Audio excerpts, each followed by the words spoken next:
Here in the heartland of Mahoning County, I've started to indulge into a long venture to where I have to walk at least 10, 12 kilometers to venture into my fishing sanctuary, where I had to gain private access from the American government right now to fish this dangerous spot. It's part of American history, tragedy, some sort of years ago, and I'm equipped only with a bait caster and some light gear. That's all I could bring. And in the heartland of Mahoning County right now, I feel it's going to be very necessary to the benefit of physiology and biology that I catch this goonch catfish that I'm looking for, that it's been known to have swallowed many humans up off this cavernous lake here that I'm venturing up to. And it's a little leery right now because a lot of dangerous animals over here, and the water's kind of high, and I have to venture across my feet on land to get to where I need to be. So it's going to take everything that I have in this small tackle gear that I have to be able to do that effectively in a time-consuming manner. As you can hear, the water is ravaging over that creek. This could be a mistake, but only time will tell. And it's about 46 degrees out right now, but nothing will deter me from getting the goonch that I so well desire.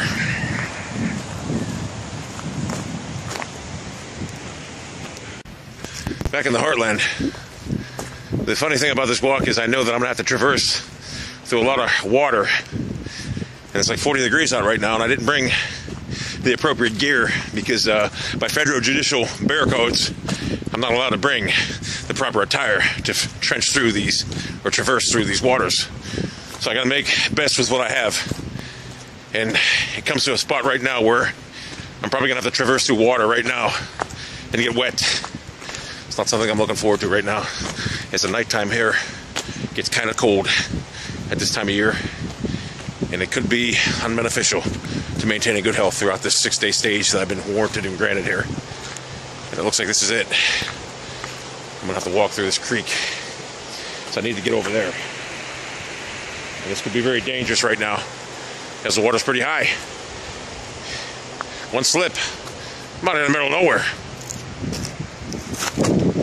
Here in the heartland, I had to sit here and rest on this fulcrum and forcade, as right now I venture and ponder on what to do next. It seems like the river has me locked apart from getting where I need to be, and it looks like there's a rough stretch of Indians up there having some type of tribal ceremony right now that I don't know if I want to venture over there and interrupt them. But I will. I won't be deterred, and I won't succumb. Right now it looks like I'm going to have to get a little wet here. I really don't want to unless I climb this little reptilian, which it looks like I'm going to have to. I'm going to try to film the reptilian as I climb it. I don't want to fall. And I just climbed the reptilian. Now the hardest part of climbing the reptilian is on the way down from the reptilian, because you never know what you're going to hit. You never know what's going to give out from the reptilian. And there's a lot of stuff giving out on the reptilian right now, and I have nothing to grab onto right now because the roots are all dead. But I did get by the reptilian. And the heartland's up there, where the Indians are having the tribal ceremony. Hashomaya, Hata. As they see me, they're pondering, am I an enemy or not? They start walking away now.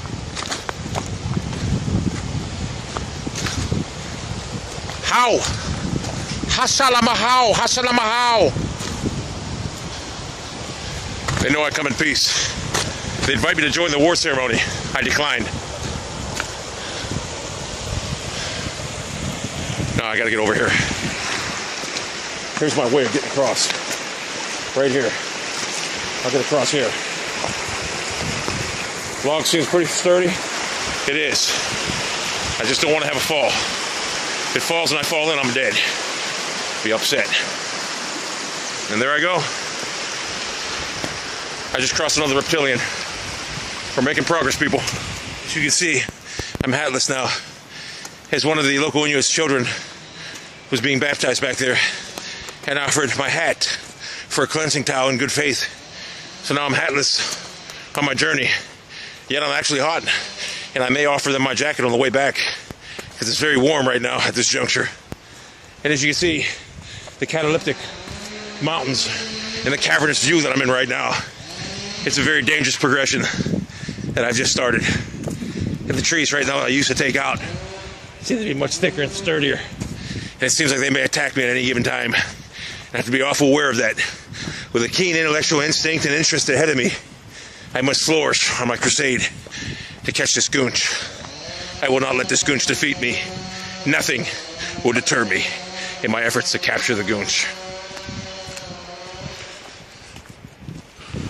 It's come to a plateau here where I have one or two choices. I could walk through the water right now, which could be very dangerous at this juncture. Or I could use this old Indian Storewell plateau area, barometric tower, to cross. I think the tower seems to be more sufficient at this juncture. These things here were built in the late 1800s by Indians that preserving their factures, farms on this area. As you can see, the little stone bridge was hand carved by the local Inuits back in the late 1800s. And this is something a lot of people didn't want me to do because these things have been known to collapse at any given times. But I will give you a view from above. As you see, rocks and debris are falling off the cliffs up there. But I will give you a view from above right now as the climatic factor that I make my way across. Yeah, I make my way across.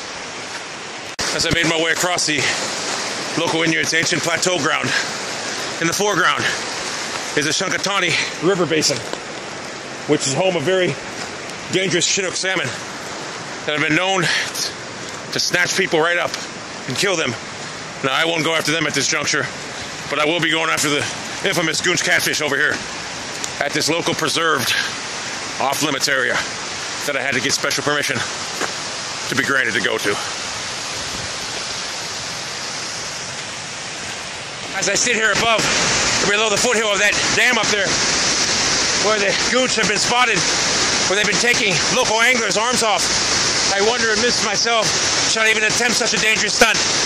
Shall I climb up the side of this river basin right now, which if I fall I can untimely die, or I take a chance going up the dam over there? It's a tough choice and a slippery slope. Either way, no pun intended, I will try to see what I can do. As you can see, the Inuits weren't lying when they said this river houses the largest goonch catfish ever in the North American industries. Because as you can see, it's a mountain of powerful water that's just ready and willing to strike at any given time. And I have to be totally aware of my faculties at all times. One slip in and I could be perished for life. As I stand underneath the dam wall that houses the Great Lake Chicani, the Indians built this wall over 2,400 feet high to contain the Loch Ness Monster and ancient monsters that were supposedly living here back in the day. And if this wall happened to collapse, and I just happen to be down here, they'll be putting in my cooler a dead body. To the top of Mount Okeechobee, as you can see, one slip, it is forward for the time of death. Right now, I'm ready to look for the goonch. The heartland of this fishing hole here, the massive Chicani fishery stature. I've caught 3 fish. No, I've caught 2 of them, actually. Got 2 fish and one got off. The reason one got off because I thought it was a winner, but it wasn't the goonch I was looking for. At this juncture, it wasn't the goonch I was looking for. But it still was fun for an hour's worth of work. I caught 3 in the first 20 minutes. It's crazy. Now, it's time to pack the gear up, head back to civilization so I can get back before the Justice Center gets a hold of me. One always has to wonder what a Platoonist Granderson feels like up close.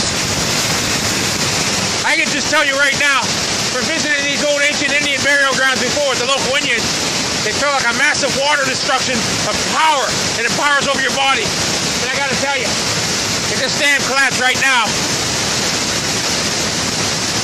it collapses.